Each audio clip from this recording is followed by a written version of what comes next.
Umunsi umwe amashanyarazi yarabuze mu mujyi wose. Umujyi wose wari ucuze umwijima. Bitewe n'icuraburindi, ibikorwa byose byo mu mujyi byarahagaze. Uretse inzu imwe yasigaye yo mu mpinga, kuko yo yakoreshaga uburyo bw'amashanyarazi aturutse ku mirasire y'izuba. Iyo nzu mu cyerekezo cyose cy'umujyi wabaga urimo warayibonaga, ndetse n'inzu zari ziyegereye zose yarazimurikiraga. Ibi ngibi muri iki kinyejana cyacu ntibitangaje, ahubwo igitangaje ni uko natwe dusabwa kumurika nk'amatara y'iyi nzu. Niyo mpamvu twari dufite icyigisho cya 5 kivuga ngo kumurika nk'amatara ya nijoro. Icyo kwibuka cyabonekaga mu Filipi igice cya 2 umurongo wa 14 n'uwa 15.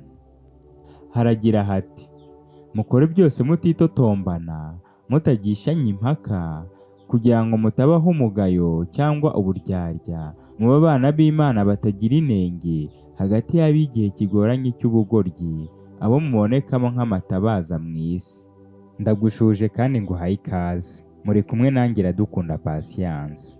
Reka twimbike mu cyigisho, ariko mbere y'uko twimbika reka nongere nkwibutse yuko niba utarakanda kuri subscribe, uyu ni wo mwanya wawe mwiza wo kubikora. Nanone fatanya natwe kwamamaza ubutumwa bwiza, ukora like ndetse unasharinga iyi nkuru nziza kugira ngo igere ku bantu benshi, bityo dutebutse kuza k'umwami wacu. Muri Yohana igice cya 8 umurongo wa 12, Yesu yaravuze ati: ni njye mucyo w'isi, unkurikira ntazagenda mu mwijima na hato, ahubwo azaba afite umucyo w'ubugingo. Nanone muri Matayo 5 umurongo wa 14 nabwo yaragize ati: muri umucyo w'isi, umudugudu wubatswe ku mpinga y'umusozi ntubasha kwihisha. None se umuntu ashobora kuba umucyo w'isi gute? Muri iyi si y'agahinda, ishavu, umubabaro, intambara, agahinda, amacakubiri, urwango n'izindi ngaruka zose ziterwa n'icyaha, ibyo byose bigereranwa n'umwijima muri iyi si. Ariko hashimwe Yesu Kristo, we wemeye kwitanga kugira ngo amahoro, urukundo, ubugwaneza, ubuntu n'izindi mbuto zose za Mwuka Wera zibera amatabaza abantu bahura n'izo ngorane.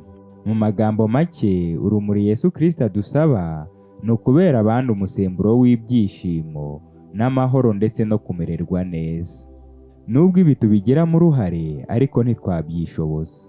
Niyo mpamvu kwa mbere twari dufite ingingo ivuga ngo dusohoze iby'Imana ikorera muri twe. Urwandiko rwandikiwe Abafilipi igice cya 2 umurongo wa 12. Haravuga ngo: nuko abo nkunda, nk'uko iteka ryose mwajyaga mwumvira, uretse igihe mpari gusa, ahubwo cyane cyane ntahari, mube ariko musohoza agakiza kanyu mutinya, muhinda imishyitsi, kuko Imana ari ibatera gukunda no gukora ibyo yishimira. Imana niyo idutera gukunda no gukora ibyo yishimira. Ariko se Imana itari muri twebwe, ninde wadutera gukunda no gukora ibyo yishimira? Utiriwe ubaza, agakiza ni igikorwa cy'Imana kandi tugahabwa ntacyo dutanze.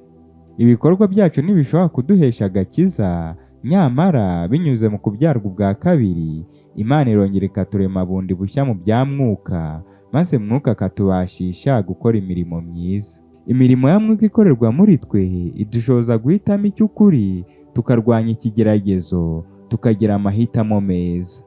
Mu magambo makeya, kwicisha bugufi ndetse no kumvira nibyo bituma dusohoza iby'Imana ikorera muri twe. Nk'uko mwitangira Imana irema yaremye umucyo mu isi icuze umwijima, ni nako natwe uyu munsi irimo iradusaba kubera umucyo muri iyi si icuze umwijima. Kumurika nk'umucyo uvira mu mwijima biva ku bumwe tugirana na Yesu Kristo ndetse no kumvira ijambo rye. Uko umwijima urushaho kuba mwinshi, niko inyenyeri nazo zirushaho kugaragara. Nicyo kimwe n'ubuhamya bwacu muri iki gihe. Uko imico mbonera y'abatuzengurutse irushaho guhenebera, ni nako itandukano hagati y'abayoboke b'Imana nyakuri rirushaho guhabana n'iy'abatwawe n'iby'isi. Niyo mpamvu Pawulo mu Bafilipi igice cya 2 umurongo wa 15 n'uwa 16 asobanura icyo abana b'Imana tugomba kuba cyo n'icyo tugomba gukora. Aragira ati: kugira ngo mutabaho umugayo cyangwa uburyarya, mube abana b'Imana batagira inenge hagati y'ab'iki gihe kigoranye cy'ubugoryi, abo mubonekeramo nk'amatabaza mu isi, mwerekane ijambo ry'ubugingo, kugira ngo mbone uko nzirata ku munsi wa Kristo, yuko ntirukankiye ubusa kandi nkaba ntararuhijwe n'ubundi. Muri iyi si ya none tugezemo, ikibi gihabwa intebe kurusha icyiza. Niyo mpamvu umunyezaburi we yavuze ngo sinzagira ikintu kidakwiriye nshyira imbere yanjye. Zaburi y'101:3. Niyo mpamvu amahitamo yacu azagaragaza ko twabanye na Kristo mu ijambo rye kandi tutaruhiye ubusa. Nuko bene data, ndabinginga kubw'imbabazi z'Imana ngo mutange imibiri yanyu ibe ibitambo bizima byera bishimwa n'Imana, ariko kuyikorera kwanyu gukwiriye. Kandi ntimwishushanye n'ab'iki gihe, ahubwo muhinduke rwose mugize imitima mishya, kugira ngo mumenye neza iby'Imana ishaka, ari byo byiza bishimwa kandi bitunganye rwose. Ingingo yo kwa gatatu iragira iti igitambo kizima.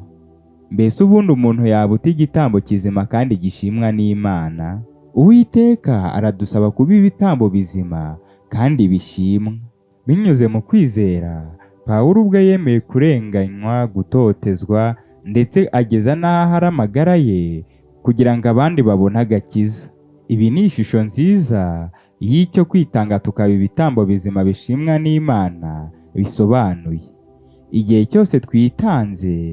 cyose twitanze tugakora ibikorwa bituma abandi bazabona ijuru, icyo gihe tuba turimo turaba ibitambo bizima bishimwa n'Imana.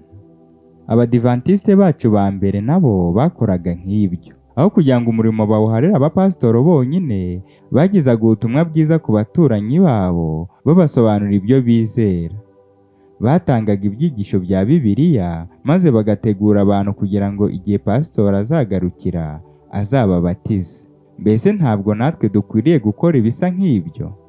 Abakristo ba kera bo barabikoraga. Niyo mpamvu ku wa kane twari dufite ingingo ivuga ngo imico yerekanwa.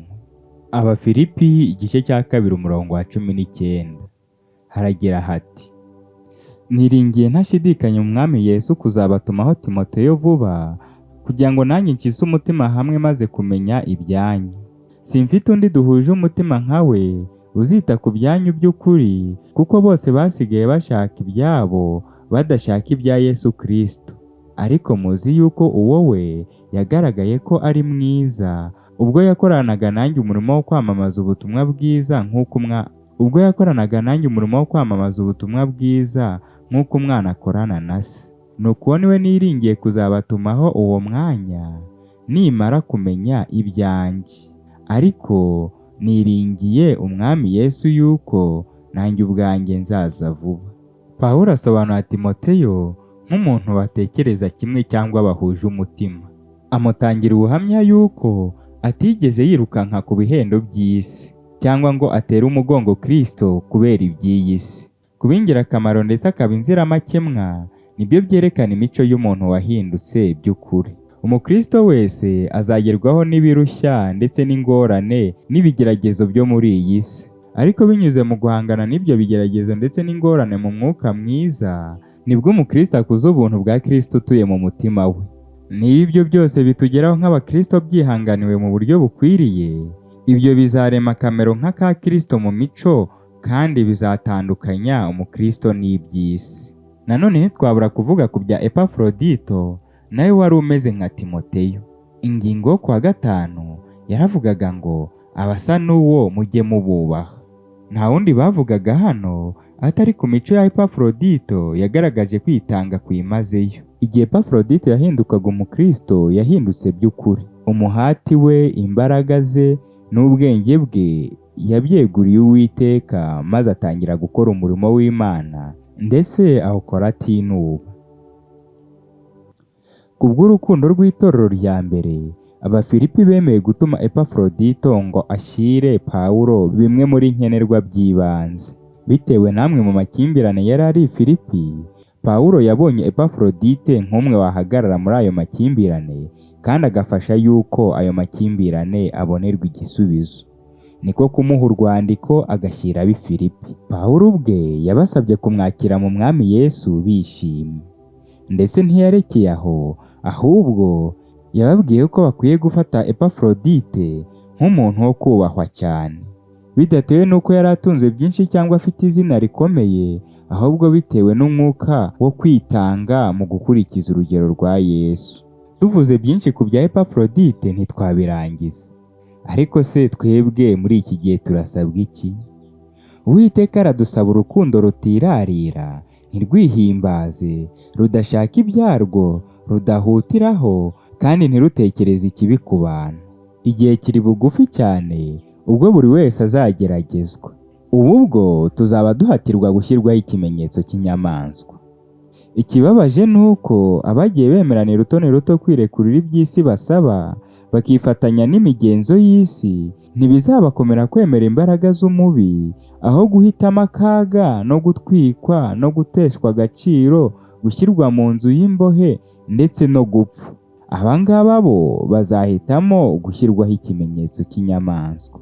Igihe kigiye kugera ubwo abakristo nyakuri bagiye gutandukanywa n'abiyita abakristo atari abakristo.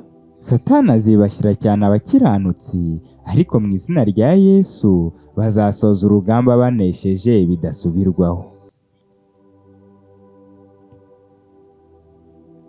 Yesu ubwe yabwiye abigishwa bati, "Abe ari ko umucyo wanyu ubonekera imbere y'abantu, kugira ngo babone imirimo yanyu myiza, bahereko bashime So wo mu ijuru." Matayo igice cya 5 umurongo wa 16. Yesu ubwe muri Matayo igice cya 5 umurongo wa 16 yabwiye abigishwa bati, "Abe ari ko umucyo wanyu ubonekera imbere y'abantu, kugira ngo babone imirimo yanyu myiza, bahereko bashime So wo mu ijuru." Ndakwifuriza kugira imirimo myiza ituma abantu bahimbaza Uwiteka. Ibyo ni byo nkwifurije, ni mu izina rya Yesu. Amen. Reka dusoze dusenga. Uwiteka muremyi wa byose, izina rye nishyirwe hejuru.